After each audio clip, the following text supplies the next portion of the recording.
নমস্কাৰ বন্ধুসকল, কি খবৰ আপোনালোকৰ? আশা কৰোঁ সকলোৱে ভালে আছে। মই আজি আমৰ বিষয়ে কথা পাতিব খুজিছোঁ।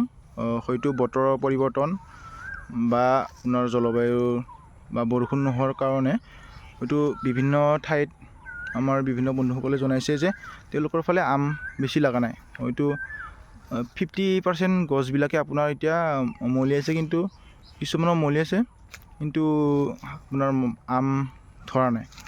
চ' এইটো দেখাব পাৰে আমাৰ ফিচাৰীৰ ওচৰতে এটা অম্ৰপালি প্ৰজাতি এজোপা মই লগাইছিলোঁ 2 বছৰ আগতে আম, য'ত আপোনালোকে দেখিব পাৰে বিভিন্ন গোটেইকেইটা ডালতে ডাল ভৰি আপোনাৰ আম লাগি আছে।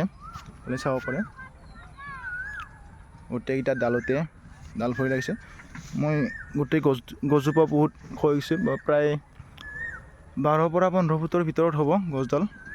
মই 2 বছৰ আগতে লগাইছিলোঁ, প্ৰায় 4 ফুট মানৰ ওখত লগাইছিলোঁ মই, যিহেতু ইয়াতে গৰু ছাগলী আমাৰ এৰি দিয়ে।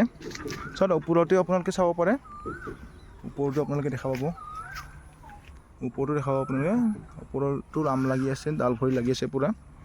আপোনালোকৰ ফালে বাৰু আম লাগিছে নাই আপোনালোকে জনাব কমেণ্টত।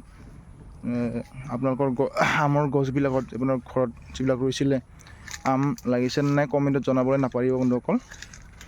চাব পাৰে আপোনালোকে, চাৰিওদিশে আপোনাৰ ডাল ভৰি আম লাগি আছে। ধন্যবাদ।